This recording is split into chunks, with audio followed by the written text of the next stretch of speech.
మీ పోరాటం దేనికోసము? ఇన్ని రోజుల నుంచి అనేక సంఘాలు పోరాటం చేస్తా ఉన్నాయి.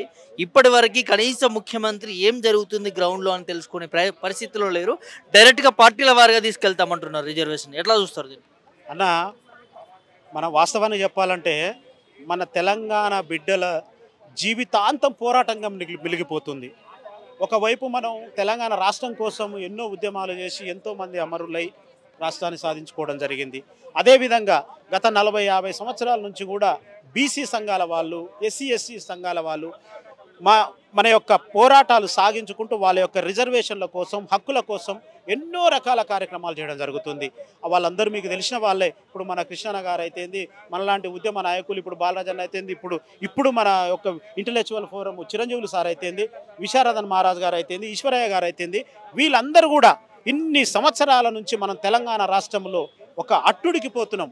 మనకు ఆర్థికంగా వెనుకబడిపోతున్నాము, రాజకీయంగా అవకాశాలు లేవు, ఉద్యోగ అవకాశాలు లేవు. కాబట్టి ఈ పోరాటమే తథ్యం, మనం రిజర్వేషన్ సాధించుకోవడమే తథ్యం. లేనట్టయితే మనకి ఏది రాదనే ఉద్దేశంతో పోరాటం సాగించడం జరుగుతుంది.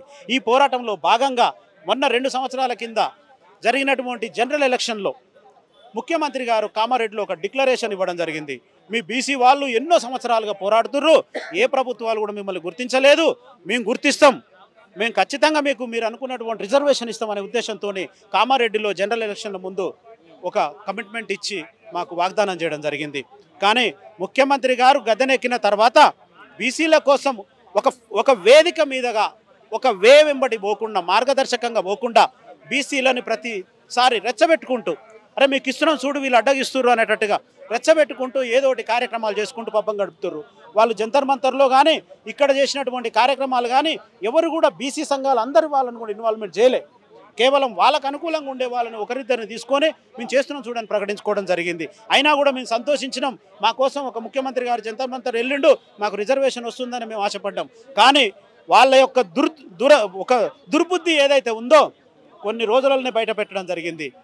వాళ్ళు చట్టబద్ధత లేని రిజర్వేషన్లను ప్రవేశపెట్టి ఎలక్షన్ కమిషన్ ముందు పెట్టి మేము చూడండి చట్టబద్ధత ఇవ్వండి, ఇది మేము ఆర్డినెన్స్ తెచ్చినాము, ఇక్కడ జీవో ఇచ్చినాము, దీని ద్వారా మేము రిజర్వేషన్ అయిపోయింది అనే విధంగా ప్రజలను మభ్యపెట్టి, బీసీ ప్రజలను మభ్యపెట్టి వాళ్ళకు ఎలక్షన్ నోటిఫికేషన్ కూడా వేయడం జరిగింది.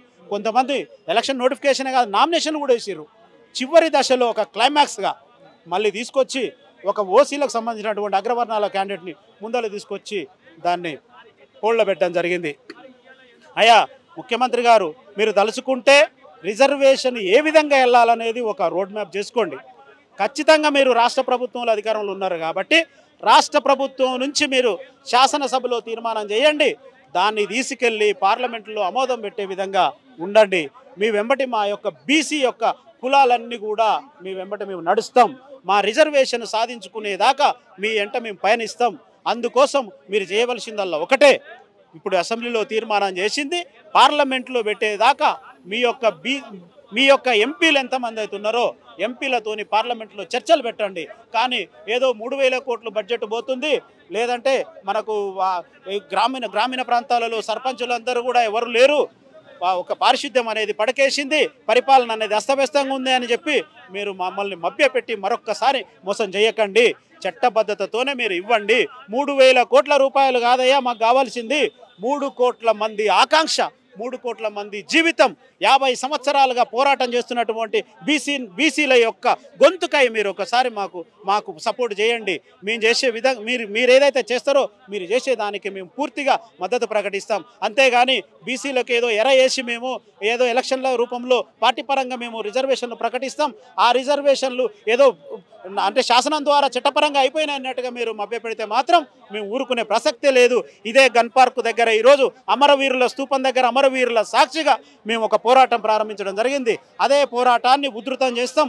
ఇల్లుళ్ళు, వాడ, ఊరూరు అన్ని కూడా అందరు బీసీలందరూ కూడా రోడ్లపైకి వచ్చి ఉద్యమాలు చేసి వాళ్ళ యొక్క హక్కులను సాధించుకునే విధంగా కృషి చేస్తామని తెలియజేసుకుంటున్నాం. వారిగా రిజర్వేషన్లు కల్పిస్తామనే మాట వినిపిస్తా ఉంది కేబినెట్ మీటింగ్లో.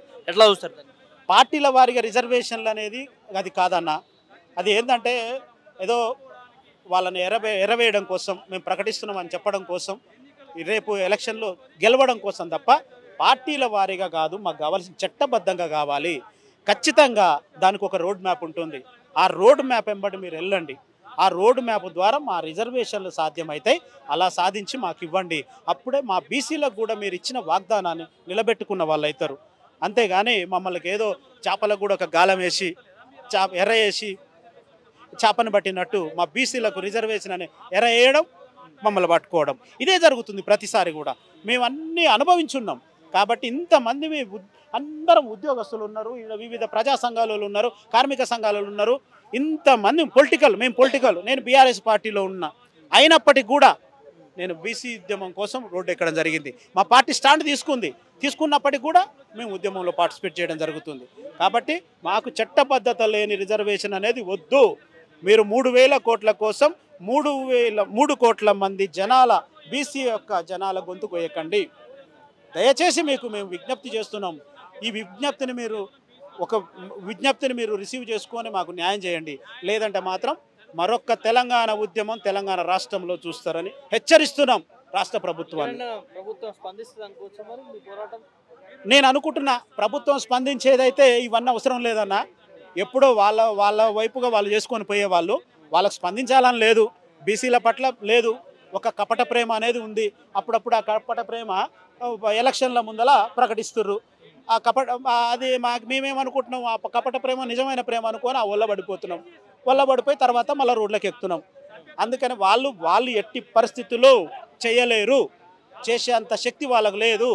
బీసీలను మోసం చేసే శక్తి ఉంది తప్ప వాళ్ళకు న్యాయం చేసే శక్తి ప్రభుత్వానికి లేదు. కాబట్టి మేమే సాధించుకోవాలనే ఉద్దేశంతోనే మేము రోడ్లు ఎక్కడం జరిగింది ఈరోజు.